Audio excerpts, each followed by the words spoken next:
Why did you choose this photo as the cover page when you opened the magazine up? I didn't. The magazine did. And I would have hoped, what I was hoping is that the screaming photo was by itself with the, my dream would have been the screaming photo was by itself and the typography on one side, and then you turned to that photo, and then the last photo was the one in the set. You know, I had hoped for that.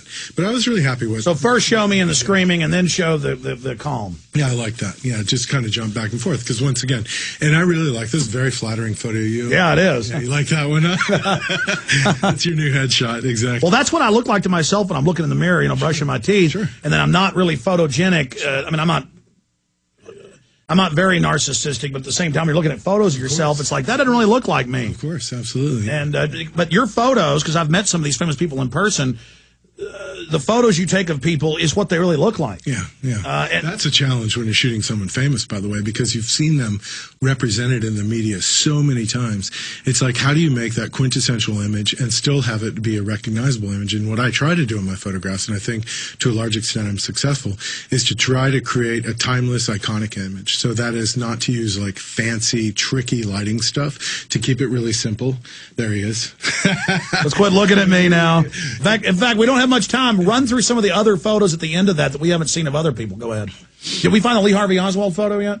We're going to show that when we come back. Sorry, Dan, go ahead. All right, no problem. I'm in here directing while I'm on TV. Where are we at? Where are we at? You're right. Here, just continue the direction of the flow of the conversation. No, it's just you were saying, you were talking about how to... Oh, to create a genuine moment and still have it be an accurate representation of what that individual looks like.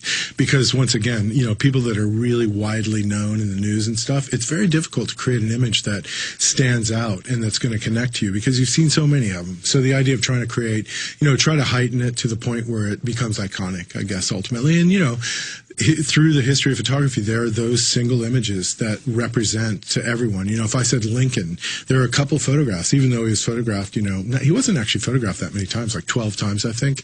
But there are a couple, you know, there's that one at the end of the war, shortly before he was killed, where you just see how completely decimated he had become from the war. He looks like a corpse already. Unbelievable. Yeah, just... There's the Iwo Jima Marines, how exhausted they look at the Triumph. Yeah, absolutely. There's the sailor kissing the beautiful woman in New York. Alfred Eisenstadt. And you could just capture that they're going to be having a great time together that night. Jill Rosenthal with the flag-raising shot and Alfred Eisenstadt with the Times Square shot. We've got a break. When we come back, your favorite photograph in the world or your top 3 or 4. Okay. Then we'll look at this fake Lee Harvey Oswald photo with a photographic expert and a lot more. He's Dan Winters. For the first time ever, the secret agenda of the planet's ruthless superclass is exposed in stark detail. You know, there is such a thing as insidious influence. Does it involve some sort of psychological domination? No world order that elevates one nation or group of people over another will succeed. It's a phrase that I often use myself, that we needed a new world order. So it's going to be an inner ruling elite and then everyone else. And I got news for you. You're everyone else. The whole concept of New World Order, it really says that the state is God. They created in all of the British dependencies what they call roundtable groups. At a higher level of COG government, where the constitutional authorities are not allowed to go. The New World Order really is a tool for addressing a new world of possibilities. The people running this country are determined to destroy it.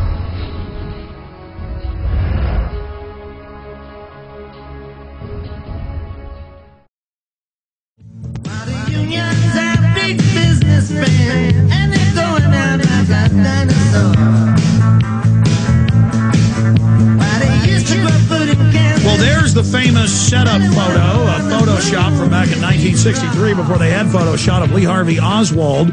As a photographer, what is wrong with that photograph? Well, you know, there are a lot of things wrong with it. The most obvious thing for me is that the light is coming from his left from an angle and at a pretty low angle in the sky, because you can see the shadow coming back from his body at about 10 o'clock. So that would indicate a light source that's off his axis at about 5 o'clock. So that's inconsistent then with the lighting that's on his face. The lighting that's on his face, if you'll notice, the shadow goes straight down from his nose. 12 o'clock. 12 o'clock overhead. His eyes, both eye sockets are dark, which indicates also an overhead light source. So it's clearly a photograph that was staged. The interesting thing about that is the entire house was cleaned out the day of the assassination by the Dallas Police Department completely. Every single thing, every dish, every fork, every knife, every sheet, everything. And then 2 days later, suddenly someone goes back to the house and supposedly finds the photo in the house and brings it in. So it's clearly a fake photo. And the thing about it is, back then, yeah, they didn't have Photoshop, but what they could do is work at an incredibly large scale. So they could have made a 20 by 24 print of the person standing in for the image, made a big giant print of a headshot from Oswald that they had, combined them, and then rephotograph it. And the print that they found was 3 inches by 3 inches. So it's very difficult. All right, we don't have much time. I want to have you back sometime. No. I could have you for 5 hours.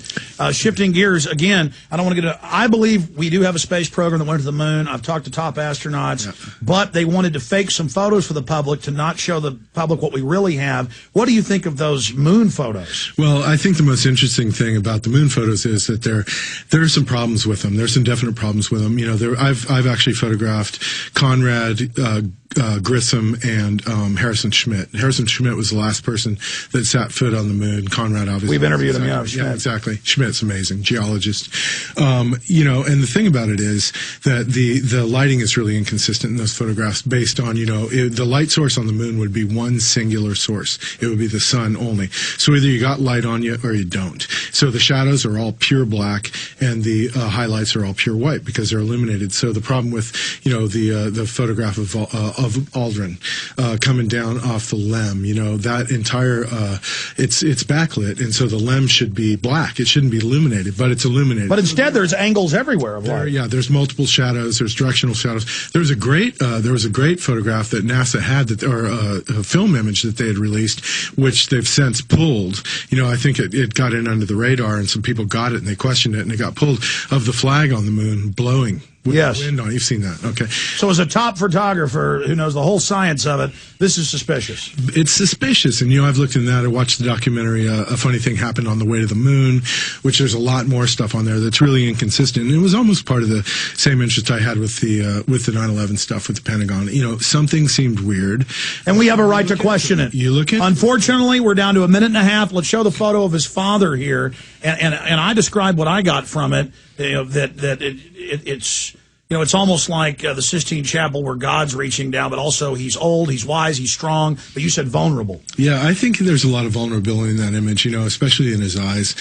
You know, it looks like, to me, you know, that was a perfect photograph. That's my favorite that I've ever done. There are some of my son, actually, that would compete with that one for favorite photo. But, you know, he and I took a walk. I usually always have a camera with me. We took a walk out in his house in the high desert in California, and the light was absolutely stunning. There was a little breeze. It was one of those things where it's like, hey, can I do a portrait of you real quick, Dad? Yeah, you know, shot 10 frames, done, finished the walk, processed the film. Stunning, you know. You caught that magic moment. Perfect. I mean, the hair blowing. For me, it was really the magic moment. DanWinnersPhoto.com, DanWinnersPhoto.com. I'm Alex Jones, Infowars.com. See you back this Sunday, 4 to 6 p.m. We have 2 new trailers for 2 new films up at Infowars.com. Great job, crew. God bless you all. Dan Winners, thank you. Thanks, Alex. Great seeing you again.